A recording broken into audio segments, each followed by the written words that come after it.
Inside Hilltopper Athletics is brought to you by Panhandle Cleaning and Restoration.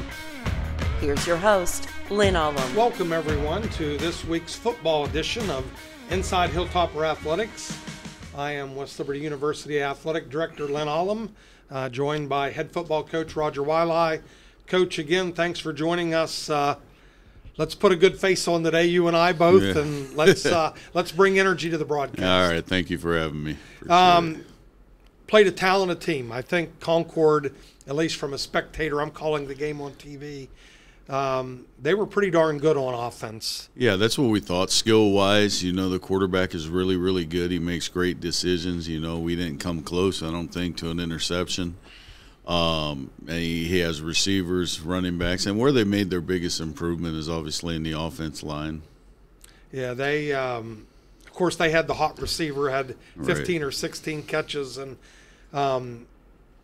probably one of the better duos in the league, wouldn't you say? Yeah, one of the better combinations, and we knew it going in. Over 70% of his passes were targeted. I think I said it last week to Bowie, and then the other 20% was targeted to Copeland, number 4.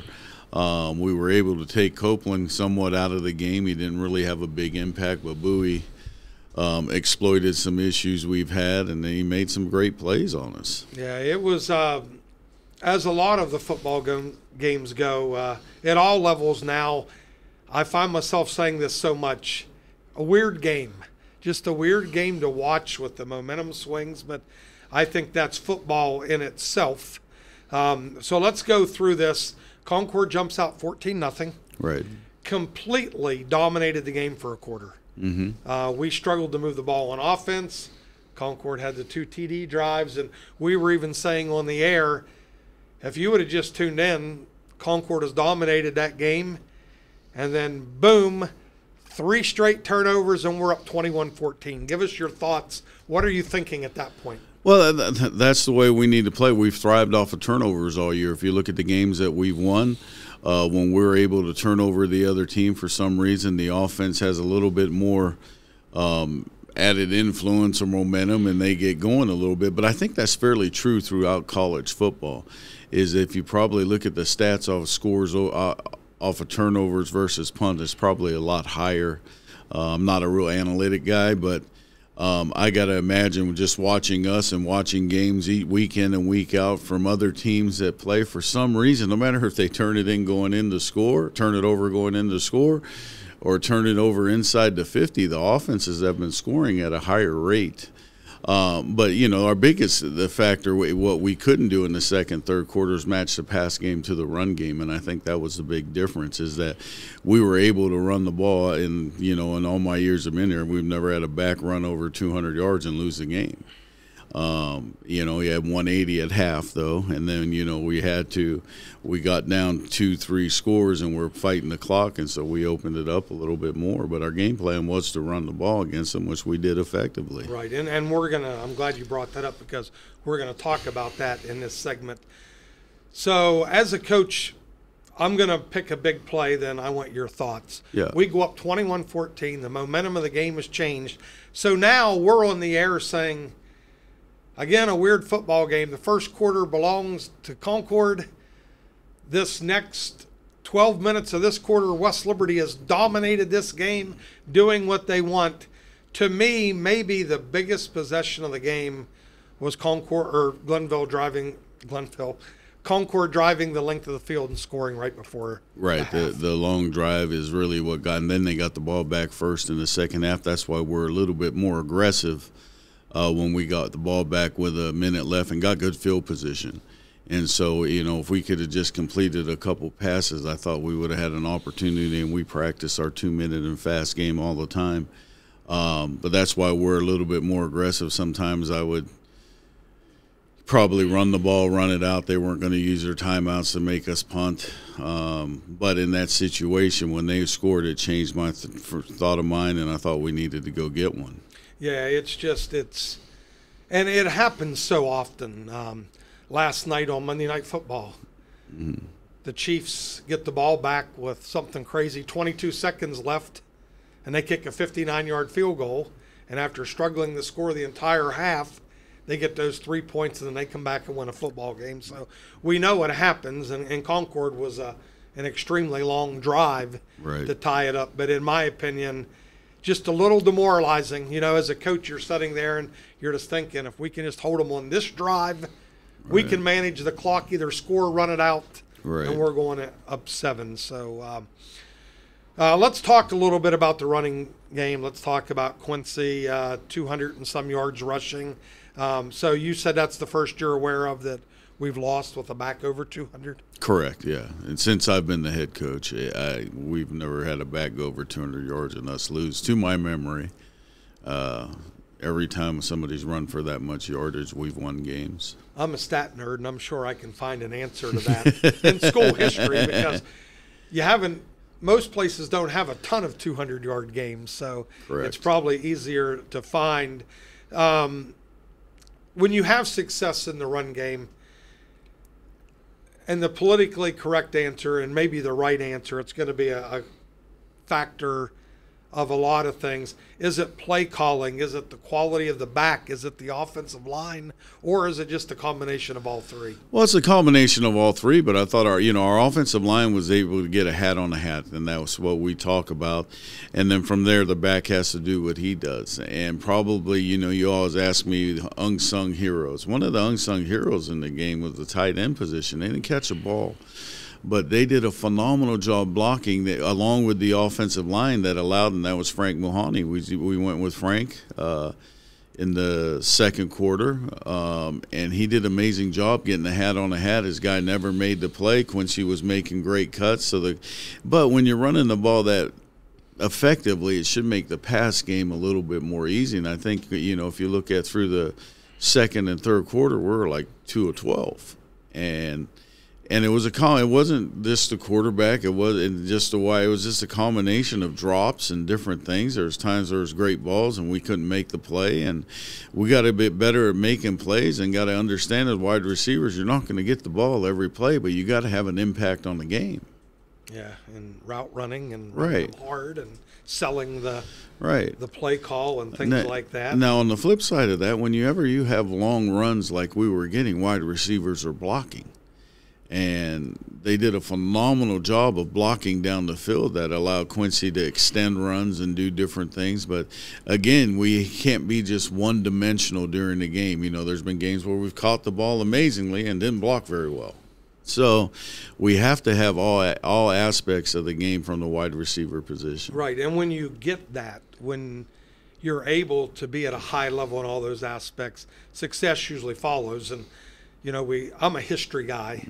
And I know the history of West Liberty sports probably more than anybody, but I can remember calling those games on TV back in the championship season and the season after Zach Amidro's junior and senior years, and I bet there were 4 or 5 times every broadcast that I'm talking about the blocking downfield by our wideouts. Right. And those are wideouts that are gaining 1,000 yards receiving in a year. Correct, yeah. And you have to be the total package for us to be successful. And I think that's the one thing from a coaching standpoint, and I think it transcends pretty much all sports, is you don't have to be great at everything. You got to work at everything. You don't have to be great at everything, but you can't be good at something and awful at something else. Correct. That just brings it right back to the middle, and you're going to be average. So that's a good point. Tuesday morning quarterback, anything come to mind? No, nothing. There was no really miraculous decisions other than, I lost my cool a little bit with the officiating. I wish I wouldn't have done that. But other than that, there was no mind-blowing decisions that I had to make that I'm sitting there going, okay, which way do I go? And we won't get into that play because we're not ethically going to. We're not supposed to. But I did remark on the air, one of the more animated times I've seen you and an assistant. Yeah. Normally it can be an assistant. Usually it's the head coach. But when two people were so definitive about something. Well, it happened in 2010, if you remember. Yes, it was absolutely. almost the same exact thing. And, I'm not going to get into it. Yeah, and again, we're not. We all know there's a million plays in a game. Right. But it's funny that you talk about that when we're saying, anything you can go back and undo. And it's human nature. Unless until someone's actually been down there on a sideline and know how emotionally involved coaches get in the game. Right. It is hard to keep yourself. And not that you were out of control. You didn't get flagged or anything. Yeah. But, boy, we take it personal as coaches. Yeah. Well, and you got to fight for your kids, too. When you're seeing those things, your players, your student athletes, to let them know that you have them also, that you're not going to just sit there. Because, I've seen coaches just sit there and just not say a word. And you see the kids saying, well, he's not even going to fight for us. I'm actually out there trying to defend our kids and trying to get things in the right way. Yep. And just so if anybody is out there watching, including our commissioner, our outstanding commissioner, we're not criticizing officials, because on this show, we both talk about mistakes we make as coaches. Right. We're all human. The officials, the players, the coaches, we're going to make mistakes. It's part of the game. Yeah, so, I talked to Gene Sterator, and I said, I probably should have been flagged because I was out of position. I was very animated. So anyways, I did take fault in it. It's not like I'm just totally blaming it. It's just the nature of the beast. Yep, it is. Well, all right. Well, that wraps up segment 1 of Inside Hilltopper Athletics. We'll take a quick break, and we'll be back here shortly.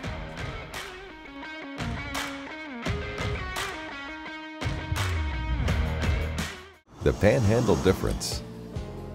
It was a really easy process getting started with them, and then bam, it just took off. We've had a lot of gatherings here. We've had a whole basketball team. We've had lots of family dinners, birthday parties. I mean, I can't wait for holidays to come. It's a great kitchen. Honestly, it couldn't have turned out any better.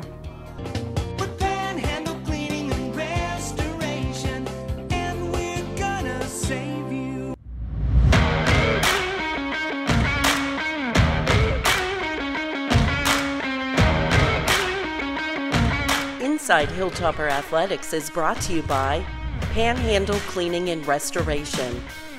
Here's your host, Lynn Coach. Welcome back to Inside Hilltopper Athletics. I'm Lynn Coach, joined by head football coach Roger Waialae. Have a big, huge conference game, rival Fairmont State University. Coach, thoughts on the game? Well, coming up, it's going to be somewhat similar. The running back's a little bit better than Concord's was. He rushes the ball very well, but they got their starting quarterback back, and they've won 3 games in a row, so they got a lot of momentum going. But they will take chances down the field and try to get easy touchdowns. We're going to be tested deep early probably in the game. I would imagine on the first play they're going to go after us deep, on the offensive side of the ball. Defensively, they play somewhat conservative. When I say somewhat conservative, they're going to blitz you like everybody else does, but normally they don't want anybody to get behind them, so they play very few snaps of cover 0. They'll play a couple, but they're not going to live in it. They try to mix it up. Their kicking game's solid. Probably their kickoff team comes down harder than anybody I've seen. It's the funny thing, because all the coaches are talking, obviously we talked before the games, is that it's a crazy year where anybody can beat anybody. Everybody has talent. Everybody's playing well up front. It's just getting a break, getting a call, getting something here or there that can flip the momentum of every game in this conference. And you've seen it by the scores and how close they've been. And, sometimes the teams that dominate the games, in the stats aren't winning the games. It's just about who's going to make the most plays that day, which kids show up. And that's the crazy thing this year about the conference. You look at Frostburg, it was on a two-game losing streak, comes in and beats Notre Dame. I mean, it's crazy. And Frostburg lost to Concord by 1, and so Fairmont did beat Concord. That's their only loss of the year, beat them by a point, 2 points. So this is a crazy year where things are close. You look at AB was up on State at halftime. And so, you just got to rally your kids and make sure that they're prepared and make sure they can stay in it for 60 minutes and handle, there's going to be ups and downs because all the teams are probably evenly matched for the first time. Yeah, and I think Fairmont does have a quality team. They did give Concord their only loss. I believe that score was 10-9 last week. Right. Concord scored on the last play of the game, ended up going for 2 and not getting it, and Fairmont pulls that out. And I was talking to our former SID, Don Clegg, who watched the entirety of that game, and he thought both teams kind of looked like each other. Right. Quality quarterback play, etc. One thing that I forgot to mention in the first segment, let's talk a little bit, since you mentioned Fairmont kick coverage. I thought that was a positive to take out of our football game. We had 3 big returns in that game the other day. Yeah, we saw something on film that we thought we could exploit a little bit, and we were close to breaking them. We just got to get our returners on a little bit better angles, but I thought our blocking was very good on those teams, other than, we had one long return and we didn't get a block in the back. It was blatant and they saw it. Sometimes on special teams you can get away with those things because of how fast positioning of the referees, and we got caught, and deservedly so. And then, I made a mistake. We had guys going out, and, I forgot to put Gilchrist in. I forgot Bober was in. We had 2 number 9. So, I got to pay better attention. But I thought our special teams overall,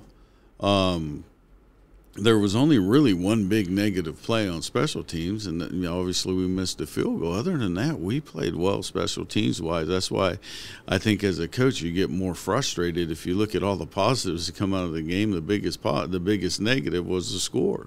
Yeah, it was I thought special teams did play well. Short week.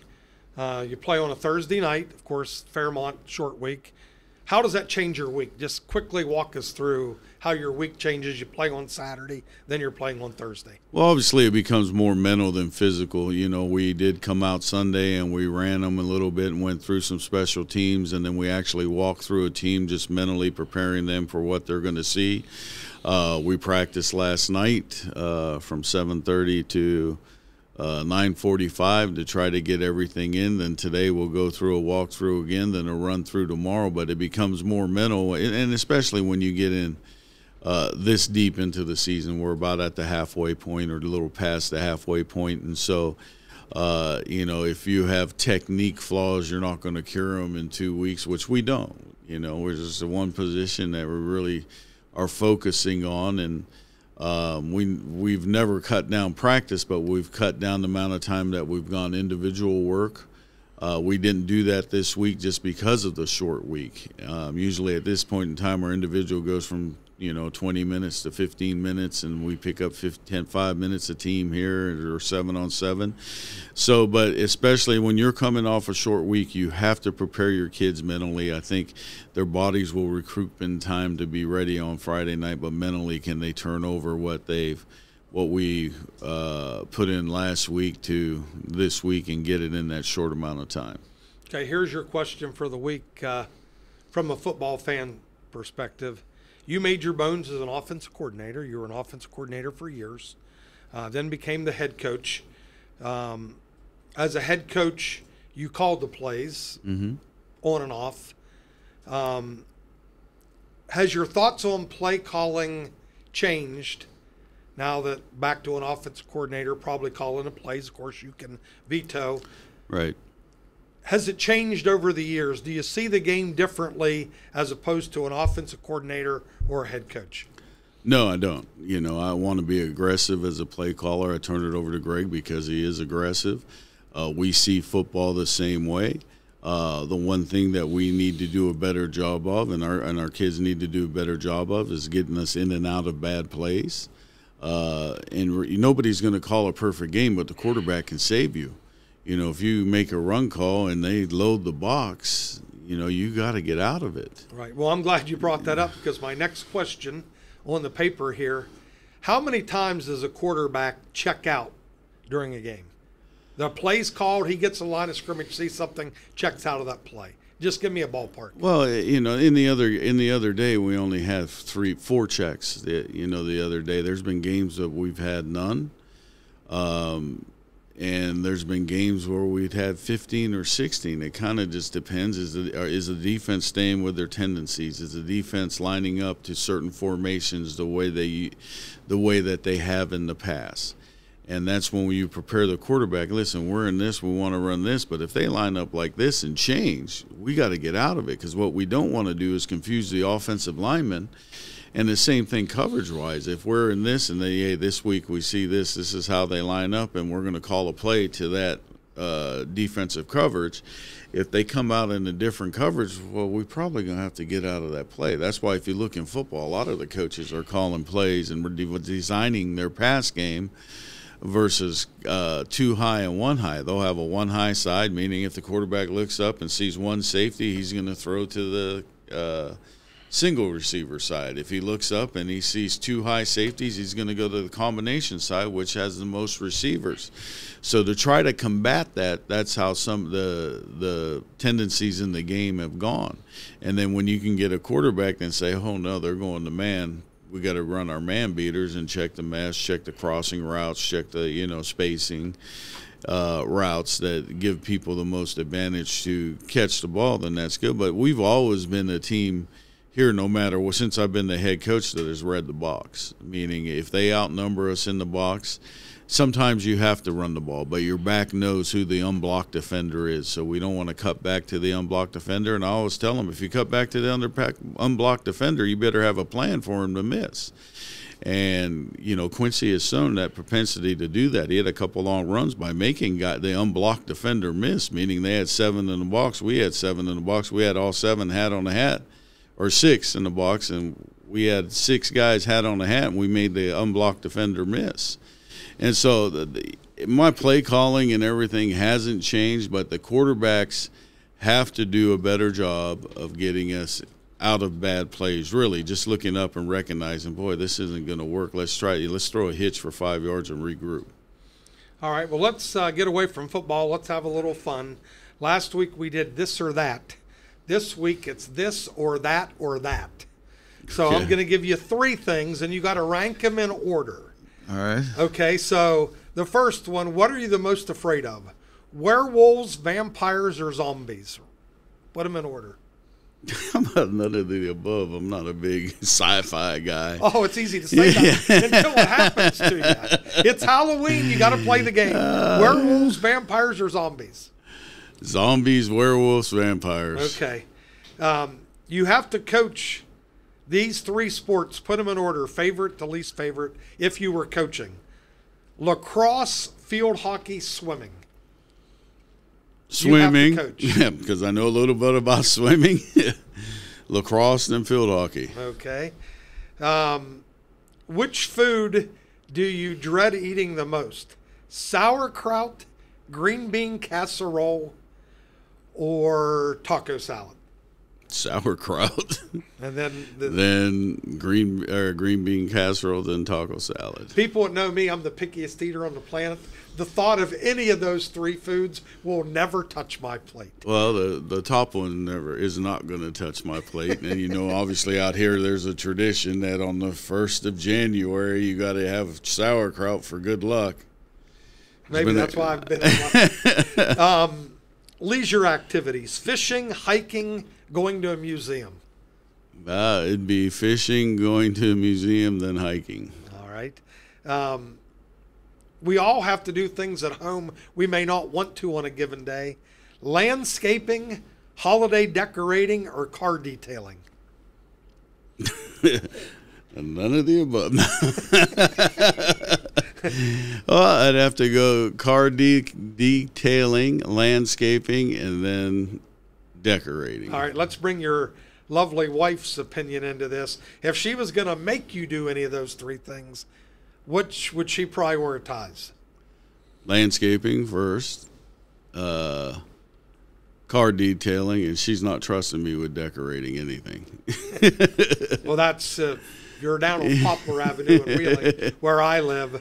We are decorating maniacs on our street. So I've been out putting the Halloween decorations up this week. All right, last one. Mel Gibson movies.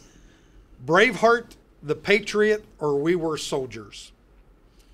Is this the one I like the best? Yeah, worst? like the best. The Patriot, Braveheart, and then We Are Soldiers. Yep. I would probably put Braveheart first. Maybe top 2 or 3 movies all time for me. Well, all right. Well, that wraps up this week's edition. Kickoff Thursday night, 6 or 7? 7. 7 o'clock Thursday night at Fairmont. Join us. If you can't make it down to the game, please watch us on Topper Station and the Mountain East Digital Network. Thank you.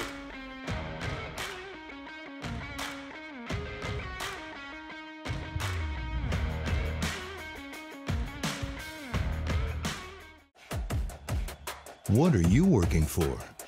Do you want to pursue your athletic potential while earning a degree that will benefit you for a lifetime? Do you want to play at the highest level in your sport? Do you want to be a champion? That's what the 12 proud members of the Mountain East Conference are advancing toward every day, providing opportunities and pursuing excellence. The Mountain East Conference.